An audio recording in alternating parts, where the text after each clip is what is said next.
Bismillahirrahmanirrahim.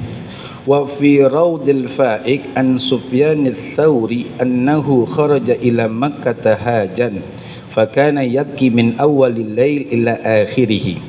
Hadirin wal hadirat rahimakumullah. Kita masih membahas kitab Syarah Irsyadul Ibad ila Sabilir Rasyad karangan Syekh Zainuddin bin Abdul Aziz bin Zainuddin Al-Maliyabari, masih berkenan tentang babu khatimatun fil khaufi, bab yang membahas rasa takut kita kepada Allah Subhanahu wa taala. Yang belum niat i'tikaf, tolong niat i'tikaf di dalam hati dengan ucapan Bismillahirrahmanirrahim.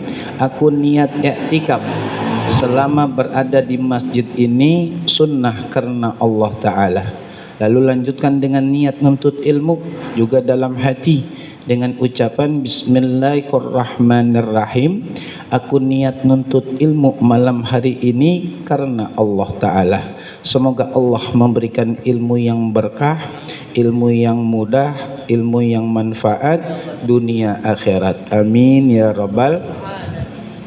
Kita lanjutkan Bismillahirrahmanirrahim. Wa fi raudil fa'iq an Sufyan ats-Tsauri annahu kharaja ila Makkah hajan. Dalam kitab Raudil Fa'iq dari Sayyidina Sufyan ats-Tsauri, sesungguhnya beliau keluar ke kota Mekah dengan tujuan melaksanakan menunaikan ibadah haji. Fakana yabki min awalil lail ila akhirih, dan beliau selalu nangis dari awal malam sampai akhir malam. Awal malam maghrib, maghrib ya. Hitungan kita umat Islam bukan hitungan nasional ataupun Masehi. Fil muhmili faqala Saybanur ra'i ya Sufyanu buka'uka in kana li ajlil ma'siyah fala ta'sih. Kemudian beliau nangis, kalau ini mengulang pertemuan 2 pekan yang lalu, sedikit mengulang biar nyambung.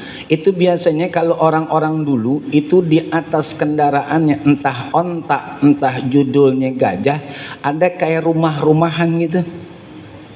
Di dalam itu tuh Imam Sufyan ats-Tsauri mengendari kendaraannya. Di dalam itu pula beliau nangis dari awal malam sampai akhir malam.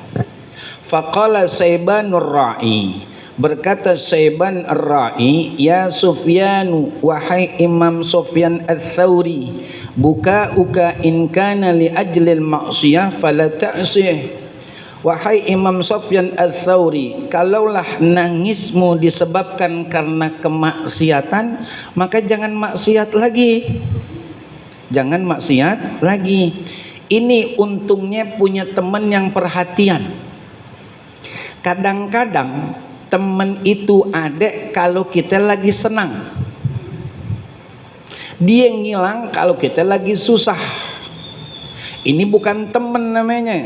Teman yang benar menurut agama adalah kapanpun waktunya, bagaimanapun keadaan kita saat itu, dia nggak pernah jauh dari kita. Khususnya ketika kita misalnya agak jauh dari Allah, diingetin tuh. Makanya Allah Subhanahu wa taala mengingatkan kita hamba-hambanya, a'udzubillahi minasyaitonir rajim, al-akhillau yauma idzin ba'duhum li ba'din aduwwun illal muttaqin. Teman akrab waktu di dunia, besok di akhirat jadi musuh satu sama lain, kecuali orang-orang yang bertakwa.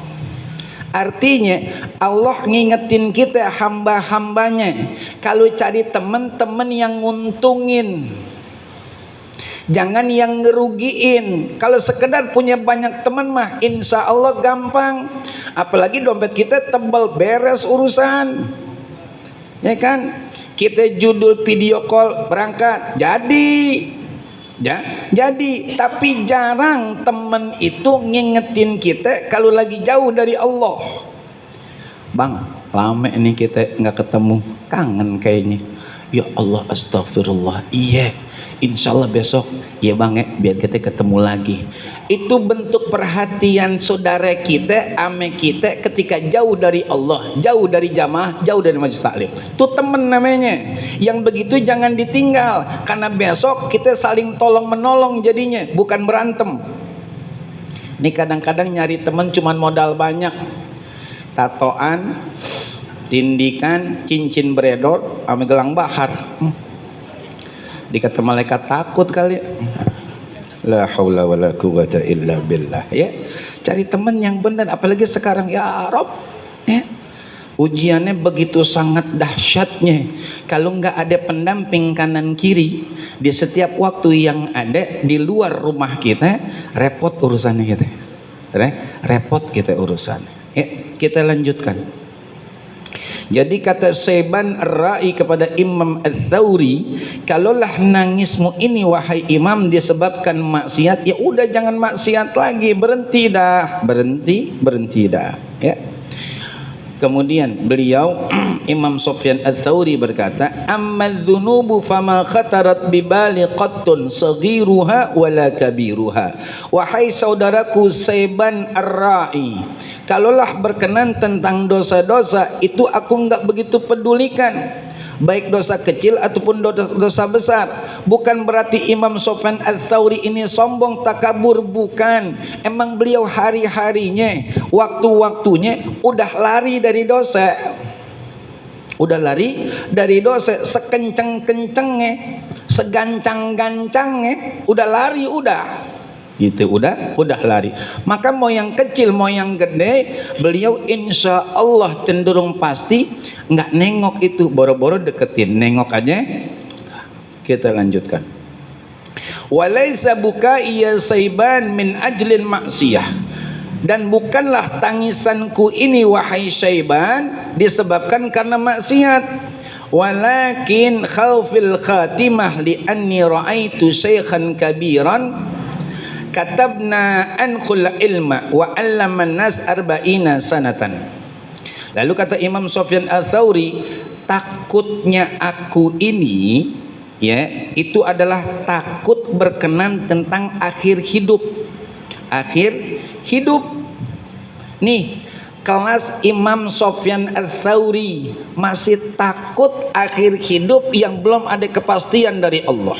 Maaf, berapa banyak manusia saat ini sholat jarang, ngaji nggak kelihatan, dosa hampir setiap waktu, dia nggak bingung dia. Kan yang namanya kematian pajaatan, datangnya tiba-tiba, nggak ada judul konfirmasi dari malaikat Israel sama kita. Syukron 5 menit lagi. Nggak keluar kita. Ambil wudhu, gelar sejadah, ngadep kiblat. Mau depan itu berlian permata, nggak kita toleh. Emang apa? 5 menit doang waktu kita untuk bisa kita manfaatkan guna dapat redha Allah. Kan begitu. Tapi kematian nggak ada konfirmasi, nggak ada berita awal. Tapi pasti. Tuh, tapi pasti. Maka orang mulia kayak Imam Sufyan Ats-Tsauri saja takut akhir hidupnya tidak sesuai dengan harapan. Bagaimana kebanyakan orang? Termasuk, mohon maaf, diri kita masing-masing. Ya. Kita lanjutkan.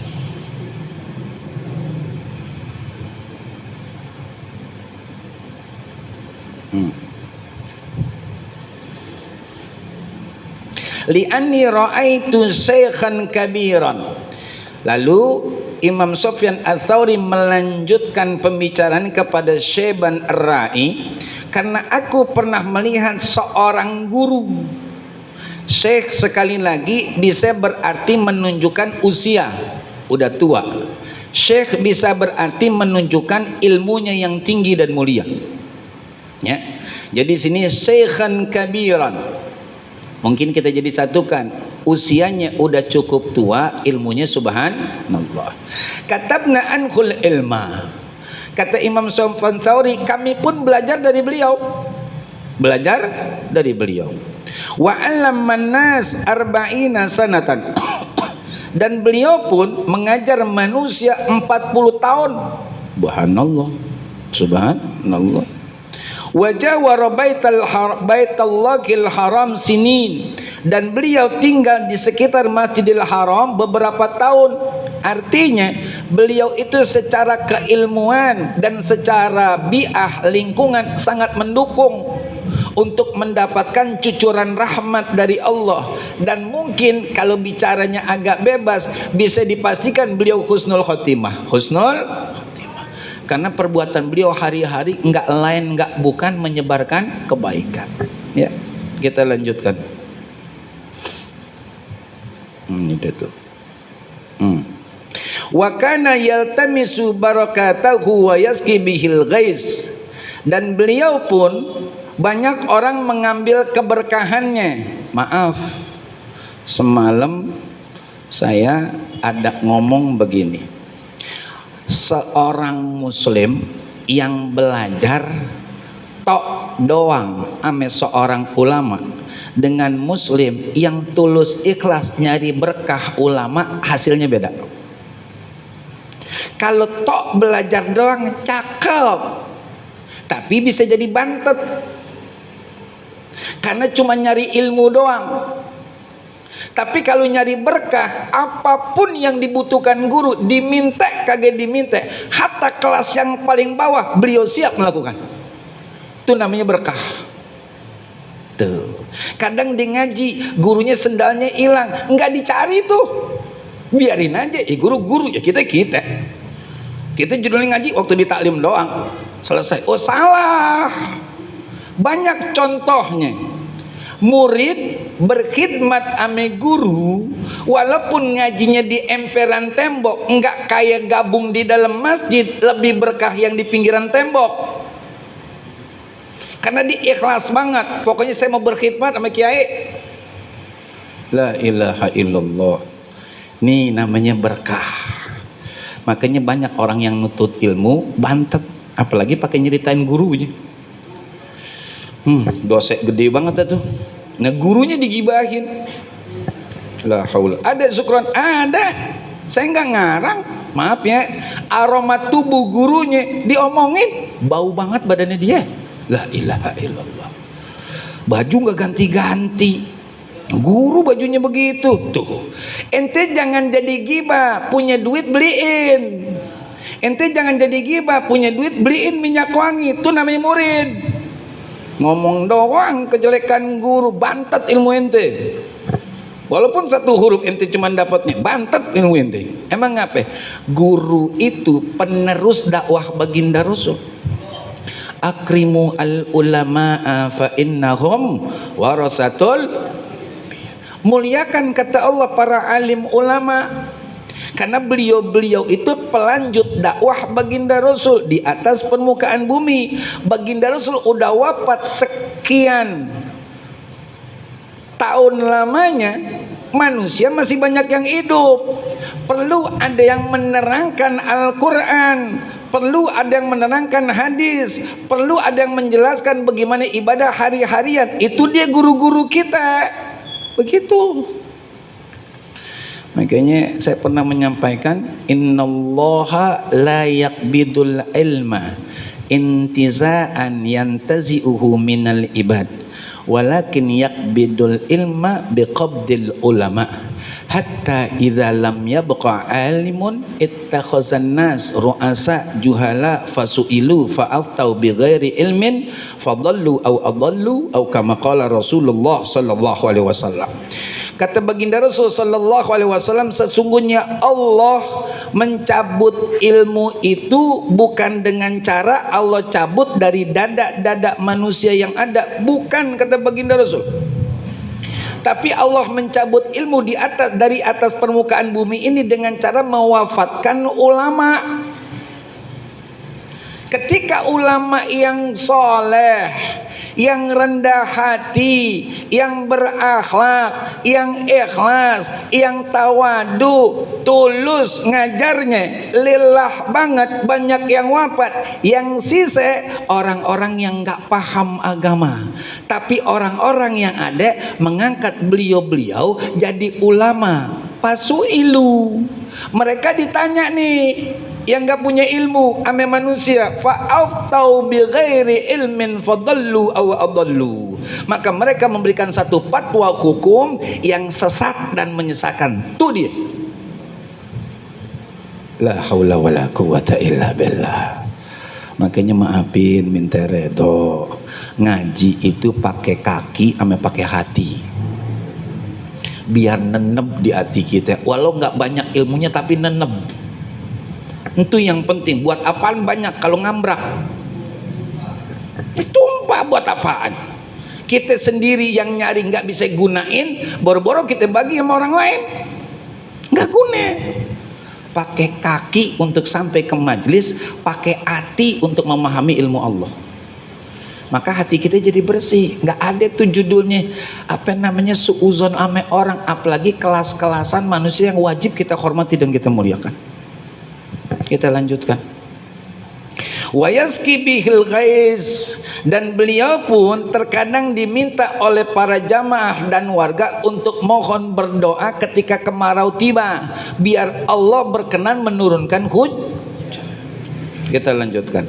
Jadi subhanallah beliau amin. Falamma mata kuwila wajhuhu anil kiblah. Tapi sayangnya ketika beliau meninggal dunia, ya, itu wajah beliau udah menyimpang dari kiblat. Abdullah ibn Mas'ud radhiyallahu an sampai kalau bahasa kita bersumpah, kalau ada yang meninggal dunia akibat overdosis atau meninggal dunia belum tobat dari narkoba, dikubur lalu ente gali lagi, kalau ini wajah jenazah ini enggak membelakangi kiblat, pantek saya, kata Abdullah bin Mas'ud, pantek salib saya. Sampai begitu Abdullah bin Mas'ud. Beliau bukan sahabat sembarangan, beliau pemegang rahasia baginda Rasul sallallahu alaihi wasallam. Udah deket banget gitu, saking deketnya sama baginda Rasul. Dan beliau pernah menyatakan demikian. Kayak begini juga nih, alimnya subhanallah, ngajarnya puluhan tahun, tinggalnya dekat Masjidil Haram, orang ngambil banyak berkah dari beliau, bahkan sering berdoa memohon rahmat Allah agar diturunin hujan saat kemarau. Meninggalnya begini. Makanya maaf, kita jangan bangga cenderung anteng-anteng aja walaupun rajin jamaah. Karena kematian itu bisa datang ketika kita lalai dan jauh dari Allah. Ini beneran. Makanya ibadah itu yang lengkap insya Allah 3. Yang pertama ikhlas. Tanpa ikhlas nggak ada judulnya nilai, kan begitu. Wa ma umiru illa liya'budullaha mukhlishina lahuddina hunafa. Allah menekankan ikhlas. Sampai kapan syukron ikhlas? Dari pengen sampai kita mati orang taunya bukan dari kita. Itu ikhlas. Jangan pernah berubah. Yang kecil jadi gede, yang gede susah kita ukur ukurannya. Karena pahala Allah tanpa batas. Tapi jangan coba-coba untuk menyayangi Allah dengan tidak ikhlasnya kita. Ikhlas. Yang kedua ittiba. Ikut anjuran ajaran baginda Rasul. Kan begitu Allah berfirman, qul in kuntum tuhibbunallah fattabi'uni yuhibbukumullahu wa yaghfir lakum dzunubakum wallahu ghafurur. Qul, katakan wahai Muhammad, jika kalian wahai para sahabat saat itu dan umat Islam umumnya sampai kiamat tiba ingin dicintai oleh Allah Subhanahu wa ta'ala, maka ikuti aku, kata baginda Rasul. Niscaya pasti Allah akan mencintaimu dan Allah akan mengampuni dosa-dosamu. Yang kita ikutin Rasulullah. Udah nggak ada sakwa sangka lagi, pasti benar. Emang apa syukron? Ucapan tindakan baginda Rasul bukan nafsu, bukan bisikan setan, bukan keuntungan pribadi. Wa mayantiku anil hawa in huwa illa.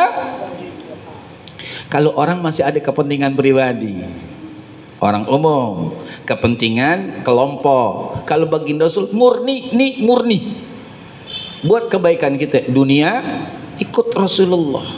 Jangan ngarang-ngarang care, nggak bakalan bener udah, nggak bakalan sampai surga asli udah. Ya, jelas Allah menghadirkan baginda Rasul kok. Laulaka ma khalaqtul aflaq. Allah Subhanahu wa taala berfirman dalam hadis qudsi, kalaulah bukan karenamu wahai Muhammad, aku tidak ciptakan alam semesta. Subhanallah. Yang begitu kita masih raguin. Allahu akbar. Mau cari apaan ente? Kita lanjutkan.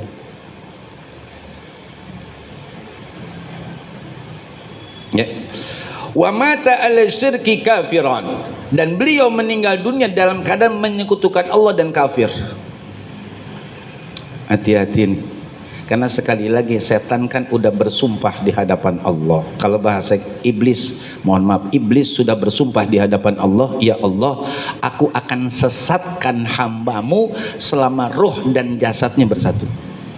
Berarti ketika sakaratul maut kan belum keluar roh manusia, tetap itu iblis. Bagaimana caranya di detik-detik terakhir dia murtad, detik-detik terakhir dia menyekutukan Allah, detik-detik terakhir dia jadi orang kafir. Itu iblis kerjaannya. Makanya untuk supaya kita terhindar dari iblis, ya, tolongin mulai sekarang jangan tinggalin masjid, jangan tinggalin musola, jangan tinggalin majelis taklim, dan tulungin diri kita, bukan orang lain, tulungin diri kita untuk selalu dekat sama Allah walaupun saat itu kita ada di rumah. Caranya Sukron, jangan pernah lepas untuk adakan Allah di hati kita. Bagaimana caranya? Paham udah kita. Orang kalau udah malas ibadah berarti saat itu dia sedang berjarak dengan Allah. Ini yang kadang, ayo udahlah, ntar aja dulu lah, nggak ngaji bang, capek, ya, capek. Kalau bosnya telepon, ambil duit nih 3,5 juta di bojong. Kira-kira tidur apa berangkat? Kabur katanya, kabur. 3,5 juta hadiah cuma-cuma dari bos nih. Allah kasih hadiah umur dari semenjak dia jadi manusia sampai dia mati, nggak dipikirin sama dia. Kan umur itu kayak minyak tanah untuk petromak, bensin untuk kendaraan kita. Sebagus-bagusnya mobil, kalau tanpa bahan bakar jalan. Sebagus-bagusnya bentuk manusia, kalau ruhnya kagak, jenazah. Ini yang nggak dipikirkan oleh orang. Allah segitu baiknya sama kita, tapi mohon maaf ya, segitu jahatnya manusia sama Allah. Magharraka bi rabbikal karim alladzi khalaqaka fasawwaka fa'adalak bi ayyi suratin ma syaa rakabak. Ngape kata Allah ente durhaka ame aneh? Ngape kata Allah? Aku kan gak butuh kalian kata Allah. Ente mau nakal, ente mau baik, urusan ente kata Allah. Ngapa ente jadi durhaka sama saya? Saya nggak salah sama ente kata Allah. Itu manusia. Ya, kita lanjutkan. Fa ana akhafu min su'il khatimah, dan aku kata Imam Sufyan Ats-Tsauri takut sangat kalau akhir hidup itu adalah su'ul khatimah. Ya. Makanya kita mikir-mikir dah. Ya, mikir-mikir, pastiin. Tadi tuh kita ikhlas, kedua ittiba, yang ketiga istiqomah. Istiqomah. Apa sih syukuran istiqomah? Istiqomah adalah senantiasa melakukan kebaikan, pendekatan diri kepada Allah, ya kan? Walaupun jumlahnya nggak banyak. Ahabbul a'mali indallah adwamuha wa in qal. Atau kama qala Rasulullah SAW, sebaik-baik kerjaan yang paling Allah cintai adalah amal perbuatan yang selalu senantiasa wa in qal, walaupun jumlahnya dikit. Jadi nggak perlu banyak. Duha nggak mesti harus 12, 2 juga boleh. Tapi kalau yang wajib nggak ada tawar-tawar. Salat 17 rakaat, bisa ke 15 saja. Nggak bisa, wajib mau tawar ente. Ini yang sifatnya anjuran, anjuran. Ya. Mau sholat witir serakaat boleh, 11 boleh. Tapi kalau 11 cuman sekali doang, nggak sholat lagi, mendingan serakaat. Kan gitu. Ahabul a'mali indallah adwamuha wa in qal. Kita lanjutkan. Jadi itu su'ul khotimah serem memang. Serem. Itu su'ul khotimahnya. Bagaimana waktu dicabut nyawanya? Ya Rabb. Ya Rabb. Ya Rabb. Kita lanjutkan. Wa qala Sahlun ra'aitu fil manami ka'anni adkhaltul jannah fa ra'aitu 300 nabiyyin fasa'altuhum ma akhwafu ma kuntum takhafun. Berkata Sahal, aku melihat dalam mimpi kalau orang-orang soleh, orang-orang baik, orang-orang alim, orang-orang yang selalu ibadah ikhlas lillahi ta'ala, caranya ikutin anjuran ajaran Rasulullah, itu tidurnya tidur yang bagus beliau-beliau. Makanya ketika dapat mimpi pun mimpi benar, bukan bunga tidur, bukan keingetan dari apa yang dibayangin sepanjang siang, bukan. Orang soleh itu mimpinya benar, karena tidurnya aja ibadah. Itu orang soleh. Maka ketika dikasih mimpi sama Allah, benar mimpinya. Kayak begini nih, ya. Kata Sahal, aku melihat dalam tidurku seakan-akan aku masuk ke dalam surganya Allah Subhanahu wa taala. Fara'aitu 300 nabiyyin. Kemudian aku saksikan saat itu dalam tidurku ada 300 nabi. Fasa'altuhum, kemudian aku nanya sama beliau-beliau para nabi, ma akhwafu ma kuntum takhafun. Wahai para nabi, kira-kira apa sih yang sangat mengkhawatirkan dari kalian? Semuanya benar-benar khawatir, apaan sih? Gitu. Ini Sahal nanya kepada para nabi yang tidak disebutkan, tapi jumlahnya saja yang disebutkan 300 nabi. Ya kan? Apa yang kalian khawatirkan saat hidup di dunia? Faqalu, para nabi-nabi tersebut menjawab, su'ul khatimah, jeleknya akhir hidup, jeleknya akhir hidup. Allahumma inna nas'aluka husnal khatimah, ya Rabb kami mohon kepadamu akhir hidup yang baik. Wa na'udzubika min su'iha, dan kami berlindung kepadamu dari akhir hidup yang jelek. Wa anta tawaffana 'alal iman wa taubah, dan ya Rabb mudah-mudahan engkau wafatkan kami semua dalam keadaan beriman dan tobat kepadamu. Itu permohonannya, amin ya rabbal alamin. Minta terus begitu, minta terus begitu, ya, supaya kita dikabul oleh Allah Subhanahu wa taala. Kata Sayyidah Aisyah, kalau kita minta ame Allah kayak orang ngetok-ngetok pintu orang, tok tok tok assalamualaikum, tok tok tok assalamualaikum, 1 2 3 dan seterusnya, belum dijawab jangan berhenti, ketok aja terus, ketok ketok terus. Karena ibarat bahasa manusia, Allah pengen lihat kesungguhan kita. Gitu, bukan Allah nggak tahu, bukan, Allah pengen lihat kesungguhan kita.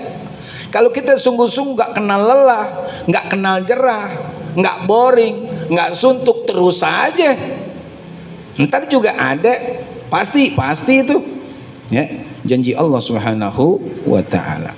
Kita lanjutkan. Wa fi sahihaini, dalam kitab sahih Imam Bukhari dan Imam Muslim, qala Rasulullah sallallahu alaihi wasallam, bersabda baginda Rasul sallallahu alaihi wasallam, hina anzala alaihi, ketika turun atas baginda Rasul firman Allah yang bunyinya, wa anzir ashiratakal aqrabin. Kalau bahasa kitanya, wahai Muhammad, berikanlah peringatan untuk keluarga kamu yang dekat. Saya berhenti dulu sampai di sini. Kira-kira kita pernah nanya nggak ame diri kita sebagai seorang suami, sebagai seorang bapak, pernah nggak kita nanya ame diri kita, ente pernah ngingetin diri ente, bini dan anak-anak nggak? Orang tua dan mertua enggak? Saudara kandung, saudara ipar enggak? Keponakan cucu enggak? Mantu dan seterusnya, pernah enggak ngingetin ente? Pernah enggak gitu? Kira-kira kita pernah enggak? Kayaknya enggak dah, syukron. Emang kenapa? Baginda Rasul saja diperintahkan oleh Allah untuk wa anzir ashiratakal, berikan peringatan. Kita kumpulin. Kalau sekarang misalnya wasilahnya salah satunya arisan, kumpulin tuh keluarga sebulan sekali, kumpul tuh semuanya, jangan sampai enggak.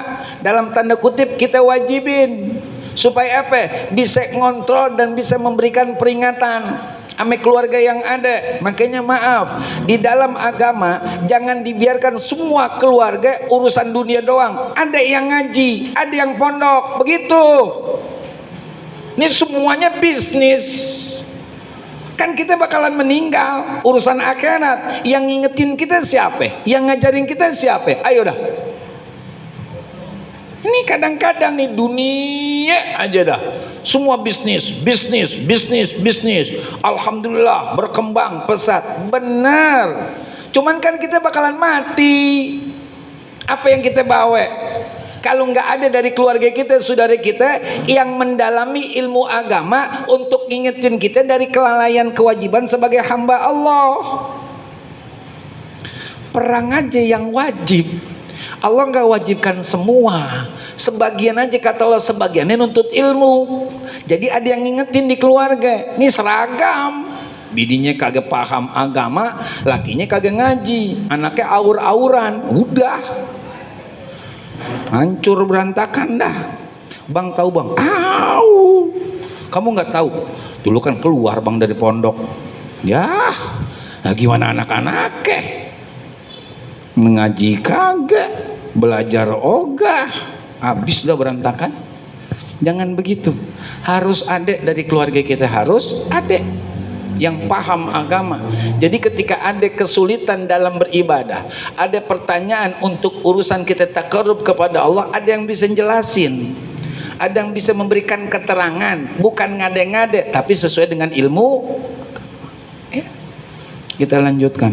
Maka anak kita begitu, jangan di sekolah umum, apalagi ada orang-orang tua sekolah aja di sini, dia belum keluar aja banyak perusahaan yang ngambil jadi pegawai. Ya Allah, bapak ibu mohon maaf ya, nggak dapat pahala jariah kalau begitu. Angus sudah. Emang apa? Nyarinya duit dunia di sekolah sini. Top udah, perusahaan-perusahaan besar, hatta perusahaan asing udah nyari, makanya sekolahnya di sini, cepet udah dapat kerjaan. Ya. Allahu Rabbi. Saya ingat banget waktu masih ada di Kairo, lagi jalan berdua sama adik kandung Kiai Haji Abdul Hasib Hasan LCMA, namanya Kiai Haji Abdul Hakim. Jalan berdua ngobrol, sudare namanya, kan gitu, sepupuan misanan. Kata beliau, syukron. Iya, tiap ngapa bang? Kalau memang istilahnya di Kairo ini kita punya kendala, saya masih ingat jalan berduaan itu. Kita ke Turki yuk. Ngapain bang? Ngapal Quran. Ngapal Quran bang? Iya, Turki kita berangkat gitu. Emang cuma ngapal Quran cukup bang? Cukup. Orang kalau udah menguasai Al-Quran, jangankan di tengah kampung, di tengah kota, di tengah hutan hidup. Di tengah hutan hidup dijamin sama Allah. Karena itu namanya keluarga Allah, bukan keluarga kayak kita, bukan. Artinya punya kespesialan, keistimewaan, kekhususan dari Allah. Orang yang menguasai Quran itu adalah keluarga Allah. Begitu.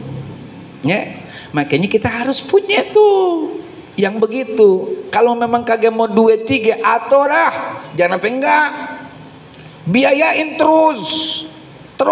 Walaupun harus jual tanah, lepas kontrakan terus. Tanah ame kontrakan nggak ada jaminan kita untuk dapat masuk surga. Tapi dengan kita sekolahin anak kita di sekolah agama, diangkat tangan aja jadi jariah buat kita. Di mana kita mau cari keuntungan lagi? Mau cari dunia lagi? Silakan. Tapi pastinya baginda Rasul udah ngajarin kita sab'un tajri lil abdi wa huwa fi qabri. Ada 7 macam perbuatan yang bisa menjadikan kita tetap dapat pahala walaupun kita udah ada di kuburan. Yang terakhir dari 7 adalah autaraka waladan yastaghfiru lahu ba'da mauti. meninggalkan anak yang selalu angkat tangan di hadapan Allah doain orang tuanya akan khilaf dan salah, itu jariah buat orang tuanya. Top. Coba kalau umum nggak ada yang paham, nggak ada yang ngerti, nggak ada yang tahu dah. Kesianan kita besok di kuburan. Udah judulnya nanggung banget ibadah, anak nggak ada yang bantuin. Walau berlimpah harta bendanya, nggak guna.